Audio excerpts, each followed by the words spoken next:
to you with one verse. Come on, talk. One verse. And I'm going to be coming from Luke, the first chapter. That's a good verse. And the 32nd verse. To those that are familiar with it, let me get. And it simply is telling us, I'm going to walk through it just a little bit because I don't want to be up here too long. You've been trained. And the verse simply says,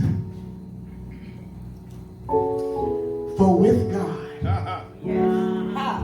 nothing shall be impossible.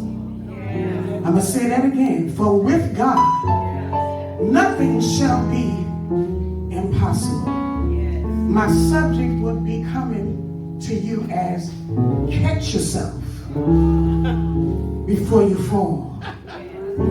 There's nothing impossible without God. So what do I mean by catch yourself? Catch is defined as intercept and hold something which has been thrown or propelled for you to drop and fall.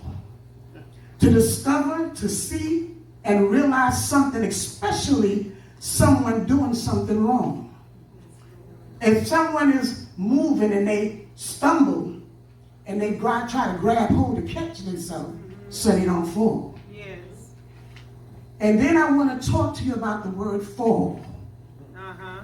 The definition that I received from the Latin verbiage is a verb, and the root word of fall comes from a Latin word that means trick. Come on. My. Some common words derived from this root is defined by false or fault. And James described it as in James 5:7-8, it said, be patient therefore, brethren, unto the coming of the Lord. Behold, the husbandman waited for the precious fruit of the earth and had long patience for it until he received the early and latter rain. Be ye also patient, establish your heart, for the coming of the Lord draws nigh. So let us not be tricked into falling. I was listening to my sister as she was up speaking, and she started talking about the fall and the seasons. Come on. And I said, tag team. So, but now the next word I want to address with you before I go a little deep in it is the word impossible. Now, I've already read the verse that says that there's nothing impossible. But the definition of impossible, if we even apply that as far as what the Bible says, it can be multiplied with many meanings. That cannot be impractical, not feasible, that cannot be done, physically impossibility, morally impossible. The word impossible appears in the Bible approximately 9 times. So now going back to what I said initially in Luke 1:37, that story comes from the angel Gabriel coming down to define, to give a message, to make an announcement unto the Virgin Mary. Come on, Pastor. Now, in the beginning of that chapter, it talks about how the same angel went and visited Zechariah. But Zechariah had to go through a different process because of his unbelief that it was not possible. Because God took his wife that was barren, but he brought forth a child, and his name was John. So now when you look from where it came from the beginning of the chapter, and come on down to 37, Gabriel is going now to make another announcement to Mary. And then he's telling her that she's going to come forth with a child, and his name shall be called Jesus. So now let me just say, when Gabriel went to Zechariah, he let it be known that the son's name would be John. And when he came to Mary, he let Mary know that the son's name would be Jesus.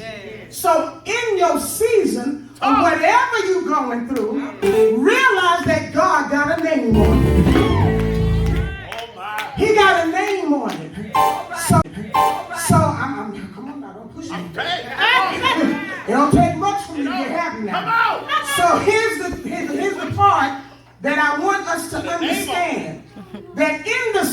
reason when we're going through the process, as the prophet said on last night, there's going to be some challenges.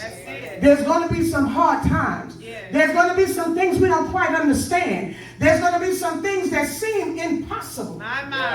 But with God, all things are possible. So there's no such word when it comes to God, because with him all things are possible. So the two cousins, Elizabeth and Mary, got the visitation from the same messenger.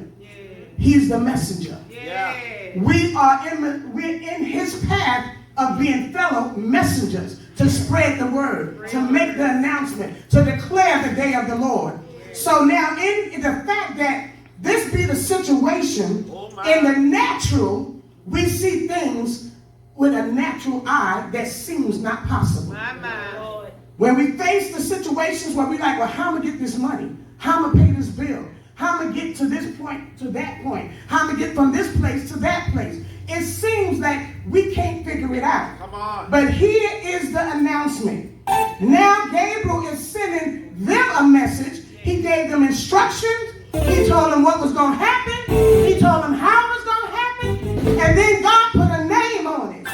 So as chief apostle comes to us and he gives us the message, he tells us when it's going to happen. He tells us how it's going to happen. He tells us who it's going to happen to, who it's going to happen for. And he declared the message that God sent him down and he came to the church. And we're called MBIM. So when we receive the announcement that's being made, when we receive the declaration that's being made, when we receive the instructions that's being given, when we receive the truth of the gospel, unadulterated, unfiltered, he don't put his parts in it, but he comes straight from the book. He comes straight from heaven. So when Gabriel went to Zechariah, he said, Zechariah, oh, Zechariah, John is coming forth, and you better believe the announcement of the Lord. But Zechariah said, wait a minute. My wife is barren, and she's not just barren, but she's of an old age. So it looked impossible. It sounded impossible. But what did the Lord say? I'm not coming up myself. I'm not making this up to feed you and gas you up. But I'm telling you what thus says the Lord. He said, John is coming. John is coming. And then he turned around and went to his Mary. He said, Mary, did you know that your son would save our sons and daughters? Mary, did you know that he would bring new life? Mary, did you know?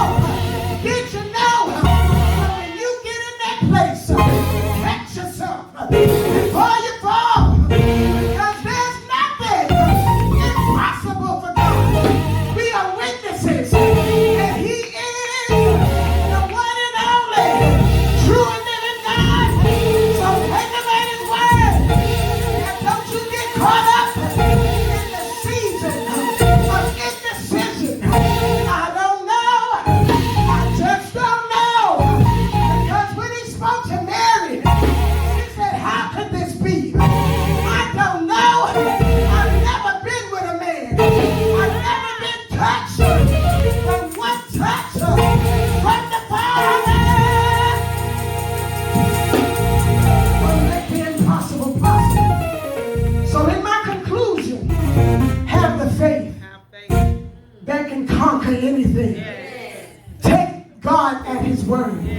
Listen to the instructions as it said. Be obedient unto death. And he promised us a crown of life.